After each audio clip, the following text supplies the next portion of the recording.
শ্রী শ্রী নিত্যানন্দরাম শ্রী শ্রী গৌর গুণধাম ভক্তগণ, আজ এই মহাসপ্তমীর পুণ্যতিথিতে যে বিষয় আস্বাদন করব সেই বিষয়বস্তুর নাম হচ্ছে শক্তিবাদ ও মহাপ্রভু। শ্রী শ্রী মহানামব্রত ব্রহ্মচারী তিনি তার গৌর কথা গ্রন্থে এই শক্তিবাদ এবং মহাপ্রভু বিষয়ে যা আলোচনা করেছেন তাই আস্বাদন করব। কি অপূর্ব আস্বাদন, যা শ্রবণ করলেই মঙ্গল হবে। চৈতন্য চরিতামৃতে আদি লীলায় 4th অধ্যায় আছে, রাধা পূর্ণ শক্তি কৃষ্ণ পূর্ণ শক্তিমান, দুই বস্তু ভেদ নাহি শাস্ত্রের প্রমাণ। মৃগমথ তার গন্ধ ওইছে অবিচ্ছেদ, অগ্নি জ্বালাতে ওইছে কভু নাই ভেদ। রাধা কৃষ্ণ ওইছে সদা একই স্বরূপ, লীলারস আস্বাদিতে ধরে দুই রূপ। শক্তিবাদ হইল ভারতীয় তন্ত্রশাস্ত্রের ভিত্তি। যা দেবী সর্বভূতেষু শক্তিরূপেণ সংস্থিতা, ইহা হইল শক্তিবাদের মূল মন্ত্র। শক্তি হইতেই জগৎজাত, শক্তিতেই জগৎ স্থিত, শক্তিতেই জগৎ বিলয় প্রাপ্ত। তন্ত্রশাস্ত্র মতে শক্তি পরব্রহ্ম, পুরুষতত্ত্ব শিব আছেন সবতুল্য। বেদশাস্ত্রের ভিত্তি হইল পুরুষবাদে। পুরুষ এবেদং সর্বং যদ্ভূতং যচ্চ ভবং, ইহা হইল পুরুষবাদের মূল মন্ত্র। পুরুষ হইতেই জগৎ সৃষ্ট, পুরুষাশ্রয়ী জগতে স্থিতি, পুরুষেই চরম লয়তা প্রাপ্তি। বৈদিক শাস্ত্র মতে পুরুষই পরব্রহ্ম। নিগম আর আগম, বৈদিক ও তান্ত্রিক চিন্তাধারা দুই ভারতীয় ঋষির সাধনার সম্পদ। ভারতীয় আধ্যাত্মিক সম্পদকে অখণ্ডভাবে গ্রহণ করিতে হইলে শক্তিবাদ ও পুরুষবাদের সুষ্ঠু সমাধান ও সামঞ্জস্য অপরিহার্য। ভারতীয় দর্শন শাস্ত্রসমূহে এই সমাধান প্রতিষ্ঠার প্রচেষ্টাই পরিস্ফুট। পুরুষ হইতেছেন শক্তিমান, প্রকৃতি শক্তিরই নামান্তর। শক্তি হইতেই শক্তিমান কিংবা শক্তিমানেরই শক্তি। শক্তিবাদ বলেন, ধন আছে বলিয়াই ধনবান, শক্তি আছে বলিয়াই শক্তিমান। আগে ধন পরে ধনশালী, আগে শক্তি পরে তাহা হইতে শক্তি বিশিষ্ট শক্তিমান। পুরুষবাদী বলেন, ধন তো ধনবানেরই করায়ত্ত সম্পদ, শক্তি তো শক্তিমানেরই অধীন তত্ত্ব। যে অধীন সে তো গুণীভূত, যার অধীন সেই বস্তু সেই স্বাধীন। স্বাধীন সরাট ও বস্তুই প্রধান, অতএব শক্তিমান বা পুরুষতত্ত্বই মৌলিক। এখানেই সমস্যা। সকল শাস্ত্রেই এই সমস্যা সমাধানের প্রচেষ্টা। আদি তত্ত্ব কে? অনাদি চরম বস্তু কোনটি? শক্তিমান বা শক্তি, পুরুষ না প্রকৃতি, ভগবান বা ভগবতী, কৃষ্ণ না কালী? তন্ত্রবাদ শক্তিকে প্রধান স্থান দিয়েছেন। তদ্বিপরীত অদ্বৈত বেদান্ত শক্তির কোনো স্থানই রাখেন নাই। অদ্বৈত বেদান্তি মতে পরব্রহ্ম নির্বিশেষ, সুতরাং নিঃসত্ত্বিক। শক্তির কার্য হইল ক্রিয়া। অদ্বৈত মতে ব্রহ্ম নিষ্ক্রিয়। ব্রহ্ম শক্তি সম্পর্ক বর্জিত পুরুষ। বস্তুত অদ্বৈত ব্রহ্ম পুরুষও নহেন, প্রকৃতিও নহেন। অদ্বৈত ব্রহ্ম পুরুষও নহেন, প্রকৃতিও নহেন। ব্রহ্ম শব্দ ক্লীবলিঙ্গ। শক্তির ক্রিয়া ছাড়া তো জগৎ চলিতে পারে না। ব্রহ্ম যদি নিঃশক্তিক, তাহা হইলে জগতের কি গতি? ইহার উত্তরে অদ্বৈতবাদী বলেন, জগৎ কোনো বস্তু নহে, ইহা মিথ্যা। মিথ্যা পদে অলিক নহে, সতে অসতের ভান, রজ্জুতে সর্পভ্রম। অদ্বৈত মতে শক্তিই মায়া। মায়া সদ্বস্তু নহে, ব্রহ্মই সদ্বস্তু। মায়া সৎ হইলে দুইটি সদ্বস্তুর আশঙ্কা হয়, অদ্বৈতবাদী বিপন্ন হয়। মায়া সর্বত্রভাবে অসৎ নয়, কারণ অসতের ভান হয় না। সুতরাং মায়া বা শক্তি সৎ ও অসতের মধ্যবর্তী কোনো অনির্বচনীয় স্থিতি। এই মতে শক্তি উপেক্ষিতা, মিথ্যা বলিয়া গৃহীতা। অনিত্য বস্তুতেই শক্তির খেলা, নিত্য বস্তু ব্রহ্মে শক্তির বিদ্যমানতা নাই। সাংখ্যদর্শন পুরুষ প্রকৃতি উভয়কেই সমান মূল্য দেওয়াই দ্বৈতবাদী। এই মতে পুরুষের ইক্ষণে প্রকৃতি ক্রিয়াবতী, প্রকৃতির পরিমাণই জগৎ প্রপঞ্চ।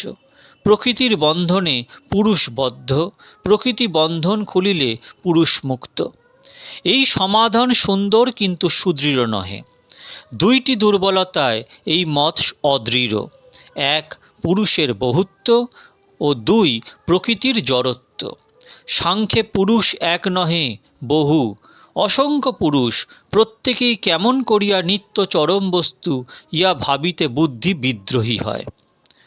সাংখ্যে পুরুষ চৈতন্যময়, প্রকৃতি কিন্তু অচেতনা, জড়া। জড়ের কর্তৃত্ব থাকিতে পারে না, সুতরাং প্রকৃতি অকর্তা, পুরুষও অকর্তা। দুই অকর্তার মিলনে অন্ধখণ্ডর ন্যায় অদ্ভুতভাবে জগৎ কর্তৃত্ব বুঝিয়া লইতে বুদ্ধি বিভ্রান্ত হইয়া পড়ে। বিশিষ্ট অদ্বৈতবাদ মতে চরম তত্ত্ব পরব্রহ্ম পুরুষোত্তম। তিনি প্রকৃতি সম্পর্কহীন নহেন, তিনি প্রকৃতি দ্বারা বিশেষিত। প্রকৃতির প্রকাশ দ্বিবিধ, মায়া শক্তি ও জীব শক্তি, এই দুই শক্তি হেতু তিনি শক্তি বিশিষ্ট। শ্রী গীতাতে পুরুষোত্তম তত্ত্বই মূল তত্ত্ব। তাহার দুইটি প্রকৃতি, পরা ও অপরা।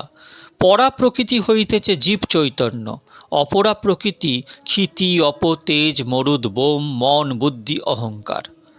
পরা প্রকৃতি অপরা প্রকৃতিকে ধারণ করিয়া আছে, আর উভয়কে ধারণ করিয়া আছেন পরমেশ্বর। গীতার মতে পুরুষের অধ্যক্ষতায় প্রকৃতি প্রসব ধর্মী হন, শক্তিকে ক্রিয়াবতী করে শক্তিমান। প্রকৃতি অনাদি, তথাপি পুরুষের অধীন। বিশেষণ যেমন বিশেষ্যের উপর নির্ভরশীল, গুণ যেমন দ্রব্যের আশ্রয়ে স্থিত, তদ্রূপ প্রকৃতি পুরুষকে অবলম্বন করিয়াই বিরাজমানা। সুতরাং প্রকৃতি স্বাধীনা নহে। প্রকৃতি ও পুরুষ দুয়ের স্বাধীনতা সমান না হইলে উভয়ের মিলনের আস্বাদন সুখাবহ হয় না। গীতায় ভগবানের আরেকটি স্বকীয়া প্রকৃতির সাং প্রকৃতিং কথা উল্লেখিত আছে, কিন্তু গীতা তাহার সহিত পুরুষের কোনো বিশেষ মিলনের আস্বাদন করেন নাই। করিতে হইলে হইতো ওই পথে সমাধান মিলিত। নির্দোষ সমাধান দাবি করে। পুরুষ প্রকৃতির সমান স্বাধীনতা, শক্তি ও শক্তিমানের সমান অধিকার ও সামর্থ্য, কিন্তু কোনো মতেই তাহা দৃষ্ট হয় না। তন্ত্রমতে শক্তিই প্রধান, শক্তিমান শিব সব হইয়া আছেন। অদ্বৈতবাদ মতে শক্তিমানই সর্বস্ব, শক্তি মিথ্যাভূত। বিশিষ্ট অদ্বৈত গীতার মতে শক্তি গুণীভূত, শক্তিমানই প্রধান তত্ত্ব। কেউই উভয়কে সমমূল্য দেন নাই, না দেবারও যথেষ্ট কারণ আছে। দুই সমান অধিকার ও সমান সামর্থ্য, সমান স্বাধীনতা পাইলে পরতত্ত্ব নির্দেশ অসম্ভব হইয়া ওঠে। চরম তত্ত্ব এক বই দুই হইলে একে অন্যকে সীমাবদ্ধ করে। শক্তি শক্তিমান দুই সর্বত্রভাবে সমান হইলে একম অদ্বিতীয়ম শ্রুতি ব্যাহত হয়। ইহা এক বিষম সমস্যা। প্রকৃতি পুরুষ দুই স্বাধীন ও সমসামর্থ্য বিশিষ্ট না হইলে রসশাস্ত্র ক্ষুণ্ণ হয়, আবার দুইটি বিরাট হইলে সরাট হইলে তত্ত্বশাস্ত্র ক্ষুণ্ণ হয়। প্রকৃত সমাধানের রস ও তত্ত্ব উভয়কেই অক্ষুণ্ণ রাখিতে হইবে। এই রসশাস্ত্র ও তত্ত্বশাস্ত্রের বিরোধের সমাধান হইতে পারে যদি শক্তি ও শক্তিমান দুই হইয়াও এক হন, এক হইয়াও দুই হন। এই কথার তাৎপর্য হইল এই যে একই বস্তু দুই ভাগ হইবে এবং দুই মিলিয়া তাহাদের অখণ্ডতা অক্ষুণ্ণ থাকিবে। তাহাদের একের সত্তা সার্থক হইবে অপরের মাধ্যমে, যেমন আলোর সত্তা সার্থক চক্ষুর মাধ্যমে, চক্ষুর সত্তা সার্থক আলোর মাধ্যমে। আলোচ্য সমস্যার সুষ্ঠু সমাধান অনুধ্যান করিয়াছেন ভাগবতীয়রা। গৌড়ীয় বৈষ্ণবের দৃষ্টিকোণ হইতে শ্রী রাধাকৃষ্ণ তত্ত্বেই শক্তিমান সমস্যার সম্যক সমাধান। শ্রী রাধা ও শ্রীকৃষ্ণের সম্বন্ধ অভিনব। শ্রী রাধা শ্রীকৃষ্ণের শক্তি, কিন্তু রাধা ছাড়া কৃষ্ণ কিছুই নহেন। কৃষ্ণ রাধা শক্তিতেই শক্তিমান, কিন্তু কৃষ্ণ ছাড়া রাধা কিছুই নহেন।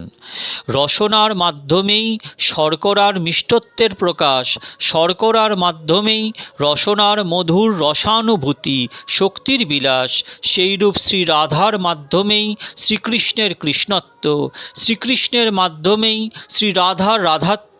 সুতরাং তাহারা দুই হইয়াও এক। তত্ত্বের অখণ্ডতার মধ্যে রসের খণ্ডতা, তাত্ত্বিক অভিন্নতার মধ্যে নায়ক নায়িকার ভিন্নতা। লৌকিকে নারী জীবনের দুইটি দিক, এক পতির প্রীতিপ্রধান, অপর সৃষ্টি ও পালন। মূল শক্তির সেইরূপ দ্বিবিধা বৃত্তি, লাদিনী ও সৃজনী পালনী। যাহারা সৃজনী পালনী বৃত্তির ওপর অধিক দৃষ্টি দিয়াছেন, তাহাদের ভাবনায় পুরুষের সঙ্গে শক্তির সম্বন্ধ সুষ্ঠুরূপে ব্যক্ত হয় নাই। ভাগবতীয়েরা পুরুষোত্তমের সুখাবগাহী, লাদিনী শক্তির ওপর মুখ্য দৃষ্টি স্থাপন করিয়াছেন। এই জন্যই প্রকৃত সম্বন্ধটি সুব্যক্ত হইয়া উঠিয়াছে। গৌড়ীয় আচার্যগণের দৃষ্টিতে শক্তির মূল স্বরূপ বা স্বরূপা শক্তি হইলেন লাদিনী। এইটি শক্তির অন্তরঙ্গা স্বরূপ। সৃজনী পালনী বৃত্তি ওই শক্তিরই বহিরঙ্গা স্বরূপ।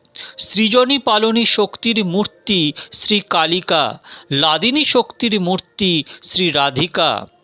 শ্রী রাধা শ্রীকৃষ্ণের সম্বন্ধ অদ্ভুত।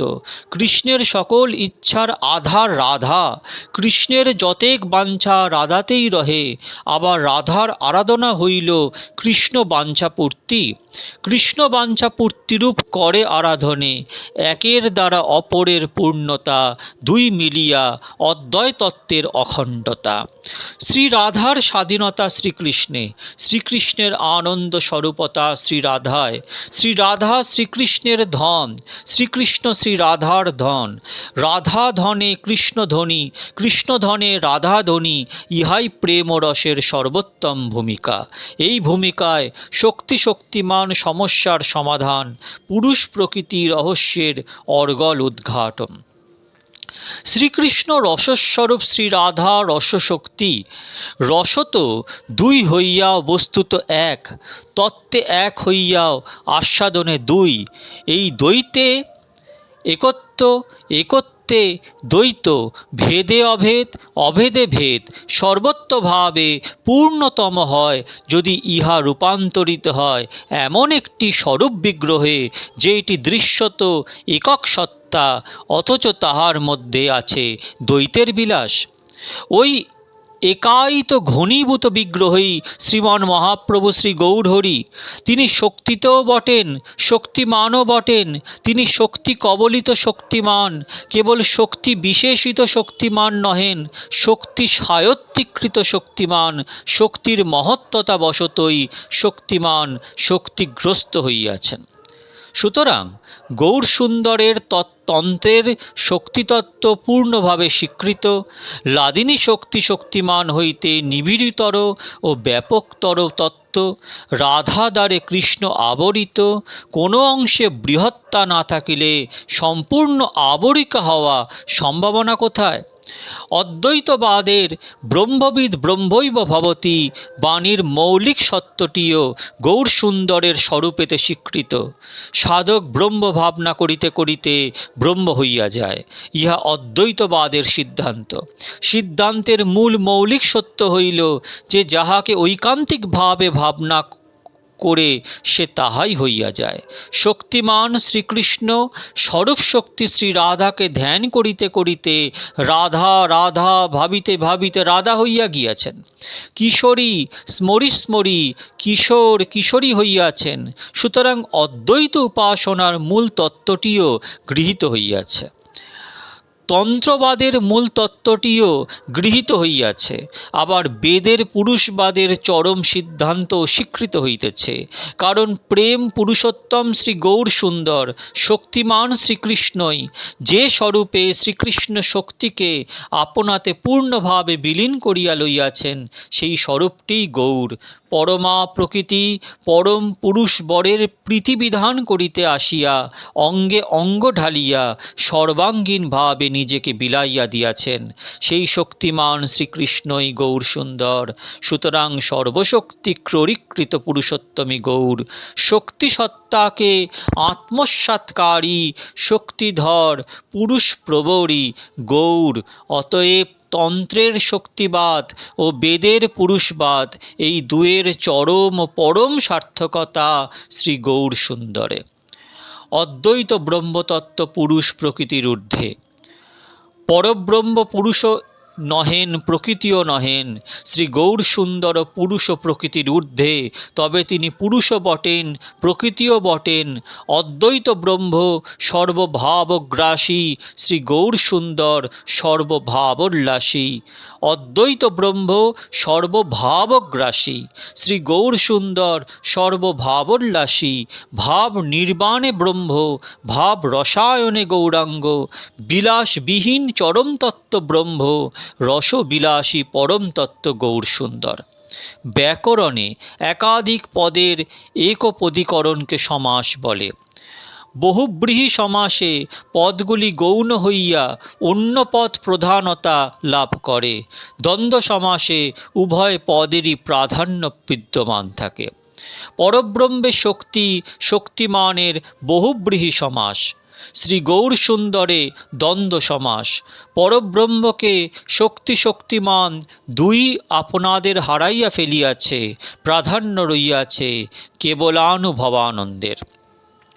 শ্রী গৌর দ্বন্দ্ব সমাসে দুই এক হইয়াও দুয়ের প্রধানতা অক্ষুণ্ণ আছে। দ্বন্দ্ব সামাসিকস্য চ বাক্যে গীতাশাস্ত্র দ্বন্দ্ব সমাসকেই সমাসের রাজা বলিয়াছেন। তবে ব্যাকরণের দ্বন্দ্ব সমাস অপেক্ষা গৌর দ্বন্দ্ব সমাসে কিছু বৈশিষ্ট্য অধিক আছে। ব্যাকরণের দ্বন্দ্ব সমাসে প্রত্যেক পদের প্রধানতা থাকে পৃথক পৃথকভাবে। শ্রী গৌর কিন্তু তাহা হয় নাই। এখানে দুই বস্তুর প্রাধান্য রইয়াছে, একের মধ্য দিয়া অন্যের আলাদাভাবে নহেন। কৃষ্ণময়ী বলিয়াই রাধার প্রধানতায়, রাধাময় বলিয়াই কৃষ্ণের সর্বোত্তমতা। রস হইতেই রসনা, রসনাতেই রস। এই অভিনব দ্বন্দ্ব সমাসে সর্বশাস্ত্রের দ্বন্দ্ব নিরসন হইয়াছে। শ্রী গৌর প্রিয়জন তাই গৌর সুন্দরের দয়াকে বলিয়াছেন সামচ্ছাস্ত্র বিবাদয়া, সর্বদ্বন্দ্বনাশী দ্বন্দ্বাতীত অপ্রাকৃত দ্বন্দ্ব সমাস শ্রী গৌরাঙ্গ সুন্দর জয়যুক্ত হন। জয় জয় শ্রী নিত্যানন্দ রাম, জয় জয় শ্রী গৌর গুণধাম।